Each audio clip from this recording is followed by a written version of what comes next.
I want to seem jolly. I really do. But it would appear the fix is in. Your money is f***ed, my money is f***ed, and this system may drag you and your family into poverty.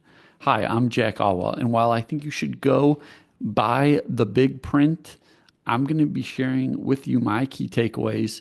I'm going to be relaying to you what Lawrence's fundamental thesis is, what he views as being the problem, as well as the solutions, and I may go off on some tangents. His fundamental thesis can be summed up in 6 words: fix the money, fix the world. This is not a Republican Democrat issue or most other dividing lines you'd want to draw. People are upset but can't quite put their finger on why they feel this way, and they're always trying to pick a villain. He's writing this book from a point of view that the monetary system is broken. Our money is broken and at the heart of many unintended consequences. The money being broken creates an unfair playing ground where essentially people with assets have one set of rules and levers, and others that don't are shit out of luck. Socialism for the rich, and what he refers to as rugged capitalism for the rest. Many will point to capitalism as being the culprit, but the definition, as he states, has been warped. What we have is Keynesian state capitalism, or as what I would call it, crony capitalism. Now, most would say price fixing is bad.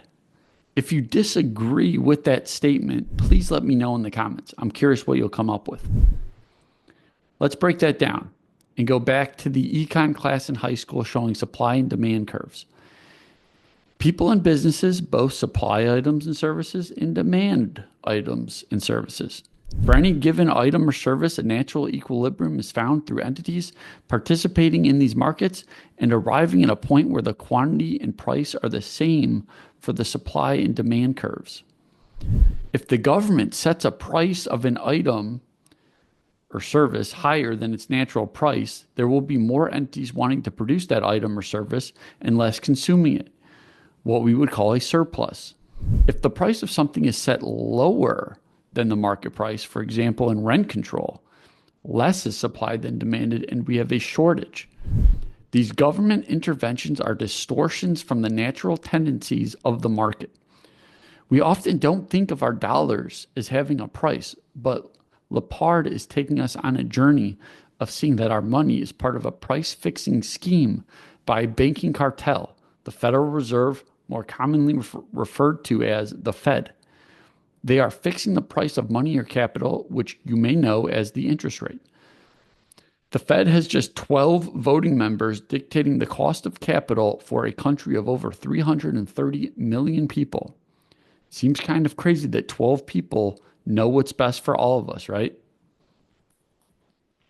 So for a given interest rate, given that it is not the natural equilibrium interest rate, which it most certainly is not the natural state, we have either too many dollars being offered for a given demand or not enough.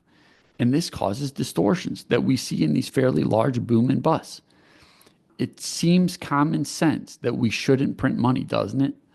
Some are spending their time and energy to work for money while others are just closer to the money printer. It creates an incentive to not save, right? Because if you save in your currency, the purchasing power over time erodes into nothingness. This turns us all into gamblers trying to preserve our wealth in other ways, whether it's a stock market, crazy options, real estate, or last week's crazy meme coin. Our currency is not a good store of value. How does this manifest into real things that we notice and care about? Well, the money being broken has created a group of people that benefit from inflation. That is, people who own assets and have easy access to loans and capital.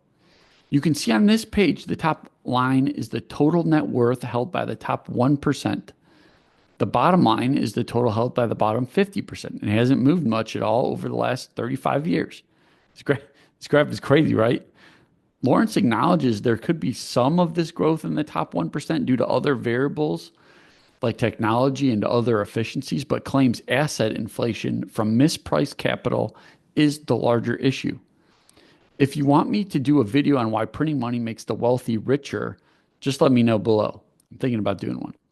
These types of systems that favor one group for another are politically destabilizing, as people inherently want to feel like they're being treated fairly. And when people don't feel like they're being treated fairly, trust starts to erode. You can see over the last 60 plus years, the percentage of people that say they trust the government always or most of the time has gone down a lot. In the 1960s, we saw 70 plus percent, and now we're teetering around 20%. As George Gammon would say, that seems like the no bueno zone. One overarching macro trend that Lawrence brought up, and something that we should have in the back of our minds, was something seen in Strauss and Howe's book, The Fourth Turning. Now, I've heard this term thrown around bunches, but realized I couldn't really articulate what a turning or the fourth turning was or is. So I went and did a little bit of research. These turnings are stages of social or mood eras that are typically in 80-ish year cycles. There are 4 turnings per cycle in what Strauss and Howe are calling number 1, the high, number 2, the awakening, number 3, the unraveling, number 4, and finally, the crisis. So the last 3 fourth turnings have been the Great Depression and World War II, the Civil War, and the American Revolution. So as you can see, each crisis concluded roughly 80 years from the last, and we're coming up on another 80-year cycle. So we have to ask ourselves, do we think this trend is continuing? And are we seeing a major shift in the fabric of society? Was the great financial crisis of 2008 perhaps the start to this crisis? Lawrence is saying this cycle is revolving around the problem of what is money, and rules surrounding money and banking and what those systems should look like need to be figured out. I just want to say it's so interesting how many people can agree on a problem but have polar opposite views of what the solution is. For example, Gary Stevenson of Gary's Economics, who I did a video on a couple of videos ago, acknowledges that the system of money printing is not good for people barely able to save, just like Lepard. It leads to further inequality as these dollars filter back to the wealthy, but Gary proposes taxing wealth. Gary, on the other hand, has admitted a wealth tax is an uphill battle and has been betting big on raising inequality by placing big bets on gold. Lepard, on the other hand, is offering less, not more government regulation. He's not looking at taxing wealth. He's looking at making it more free and advocates for getting back to hard money, money that can't be printed out of thin air. He's emphasizing that the gold bugs and Bitcoiners, while outwardly seem combative, are indeed fighting the same fight. It's a fight against fiat currencies. They're both for hard money and a money supply that can't be printed at will. This book is a very pro-Bitcoin book, as you can see from the orange-pilled cover. In Bitcoin's case, as coined by Luke Gromen, the world's first perfectly inelastic commodity, Bitcoin's 21 million coin hard cap.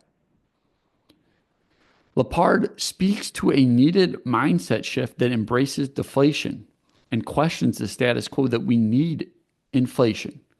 Many people think that we absolutely need inflation. And from this book, it does seem that we do need more and more printing to keep the current system going, but Lepard emphasizes that this doesn't have to be. So let's play out the deflation world.